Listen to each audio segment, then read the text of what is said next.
Bienvenue sur Africa 24 pour cette nouvelle édition du QG Week-end. Au sommaire de l'actualité, journée mondiale de la presse ce dimanche 3 mai, l'occasion de faire l'état des lieux de la liberté d'expression sur le continent.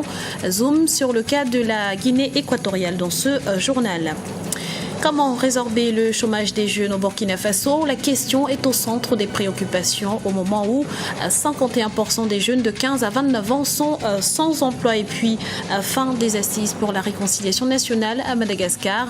Elles ont débouché sur une série de résolutions dont la levée de l'assignation à résidence de l'ancien président Marc Ravalman. Mais tout d'abord, la nouvelle vient de tomber. La Cour constitutionnelle a validé les résultats de l'élection présidentielle togolaise.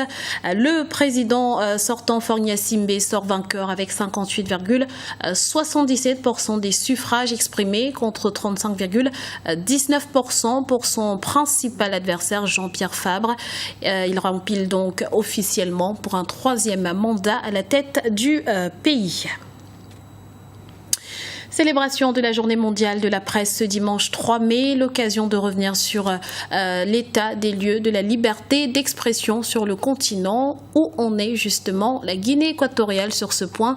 Élément de réponse dans ce reportage de Serge Kofi, notre correspondant en Guinée équatoriale. C'est une journée importante pour les journalistes du monde entier. Ici en Guinée équatoriale, plusieurs professionnels des médias se réunissent pour mettre le doigt sur les entraves à la liberté de presse dans leur pays. Pour certains, le processus de démocratisation du pays n'a pas encore favorisé le développement d'une presse libre. La presse a encore beaucoup de difficultés dans ce pays pour pouvoir faire son travail et être libre. Quand on regarde, il y a l'excès de censure. Sur papier, il y a des normes qui donnent vraiment beaucoup de liberté, mais pour appliquer ces textes, cela n'est pas facile. Le classement mondial 2015 de Reporters sans frontières place la Guinée équatoriale 167e sur 180. Selon l'organisme, la Guinée équatoriale est un trou noir de la liberté de presse. Un classement et une position qui ne font pas l'unanimité. Qui dit qu'il n'y a pas de liberté de presse en Guinée équatoriale? Ce sont d'autres gouvernements qui veulent revenir coloniser le continent africain. Comment peut-on parler de manque de liberté de presse ici si on voit des journaux paraître chaque fois? En Guinée équatoriale, 2 télévisions émettent 24 heures sur 24. Pas de quotidien, mais quelques parutions mensuelles. Le manque d'imprimerie nationale entrave l'essor d'une presse dynamique. Nous avons connu des progrès depuis 1973. Le gouvernement a créé la loi de la presse et des médias audiovisuels. Il y a près de 4 revues, ça c'est un fait. Ici, nous n'avons pas de journalistes persécutés ou incarcérés, mais nous devons reconnaître que nous avons des limites en ce qui concerne l'accès à l'information. Depuis 1992, le 3 mai a été institué Journée mondiale de la liberté de presse. Une journée reconnue par l'ONU. En Guinée équatoriale, journalistes, directeurs de publications et éditeurs espèrent l'adoption de mesures concrètes sur la presse, ce qui ouvrira des perspectives intéressantes pour l'exercice de leur profession. Le dépôt de candidature pour les élections provinciales prorogé en République démocratique du Congo. Initialement prévue jusqu'au 5 mai, l'opération a été prolongée de 20 jours sur l'ensemble du territoire. Un délai supplémentaire qui, selon le vice-président de la Commission électorale nationale indépendante, ne devrait pas avoir d'incidence majeure sur le chronogramme global de l'institution électorale. Au Burkina Faso, la problématique de l'emploi est et demeure une préoccupation. Il faut dire qu'au pays des hommes intègres, 51% des jeunes de 15 à 29 ans sont au chômage, une situation qui tranche avec les ambitions exprimées par le gouvernement. Ces derniers sont donc appelés à réagir. Explication dans ce reportage de Wendiam Valentin Compaoré, notre correspondant à Ouagadougou. La population burkinabé est caractérisée par sa forte jeunesse. En effet, plus de 47% de ses 18 millions d'habitants sont jeunes. Mais un problème d'emploi se pose.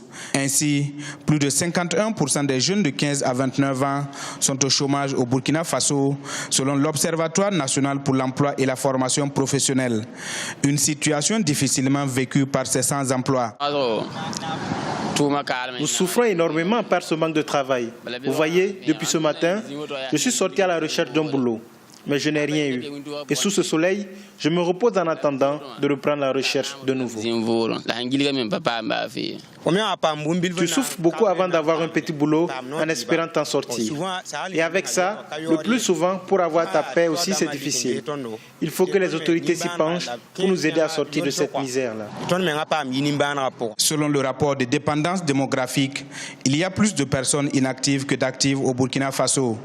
À titre d'exemple, un travailleur a à sa charge environ 2 personnes. En somme, une population en grande majorité dépendante. Pour transformer cette croissance en opportunité, des chercheurs proposent d'investir dans la formation professionnelle. Le développement ne peut pas passer par une autre voie que par celle-là. C'est-à-dire que maintenant, c'est comme je vous ai dit, ces préalables-là, il faut que nous puissions les remplir. Oui, j'ai cité ces 3 piliers, santé, formation, emploi, mais il y a d'autres aspects comme la bonne gouvernance. Si vous n'avez pas une politique de bonne gouvernance, vous ne pouvez pas bénéficier de cet atout de la jeunesse et de la population. Donc c'est un ensemble et comme je le disais tantôt, ça peut être un bonus si vous y arrivez, ou alors ça devient un malus. Et là, vous voyez, les conséquences sont imprévisibles. Le secteur primaire au Burkina Faso reste largement dominé par l'agriculture. Les pouvoirs publics sont invités à investir dans ce secteur qui emploie plus de 80% de la population. Il faut rappeler que selon les projections récentes, le Burkina Faso comptera à l'horizon 2030 plus de 30 millions d'habitants. Dans le reste de l'actualité, Marc Ravalman, désormais libre de ses mouvements. L'assignation à résidence de l'ancien président malgache a été levée ce samedi à l'occasion de la cérémonie de clôture des assises nationales pour la réconciliation. Des assises qui ont par ailleurs débouché sur une série de résolutions. Les participants ont notamment réclamé la mise en place d'une assemblée constituante. On écoute à ce propos André Antilla, analyste politique. Il a fallu d'une dernière rencontre qui a duré 5 jours avec près de 2000 participants ici de toute l'île pour que des résolutions soient prises et accompagnées des premiers gestes forts, notamment de la part du président de la République qui a décidé d'abroger le décret assignant Marc Ravalman à résidence fixe. Et ce dernier a par ailleurs reconnu avoir commis des erreurs et demandé pardon au peuple malgache dans son allocution pendant son règne.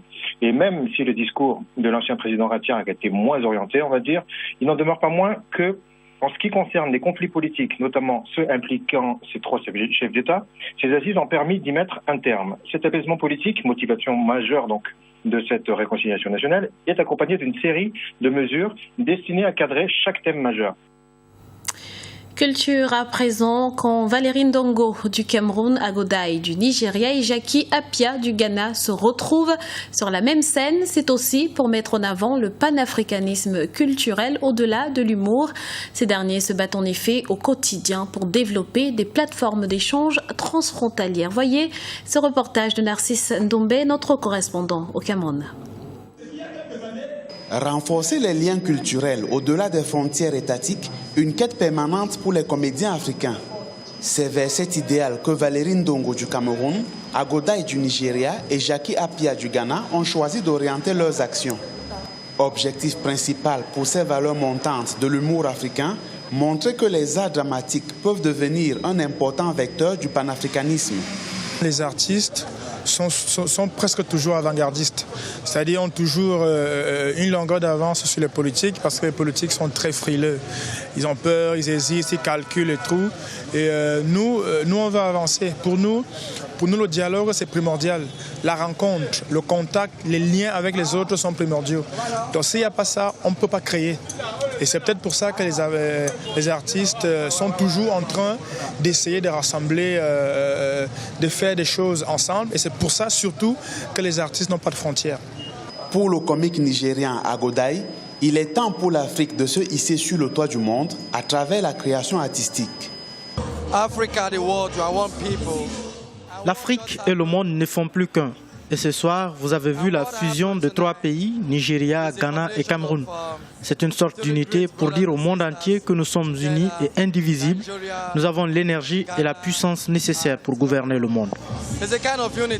Leader en matière de production cinématographique en Afrique, Le Nigeria et le Ghana sont les rares pays à pouvoir maintenir leurs meilleurs comédiens sur le continent. Faute d'infrastructures et de soutien, les autres nations voient leurs meilleurs atouts faire les beaux jours des pays européens, à l'instar de Thomas Guidjol, Patson, Claudia, Dieudonné, Phil Darwin, Saïdou Abacha et bien d'autres. Ce journal a été réalisé par l'ensemble de la rédaction. Nous vous remercions pour votre fidélité. Retrouvez dans un instant une nouvelle édition de l'information sur Africa 24.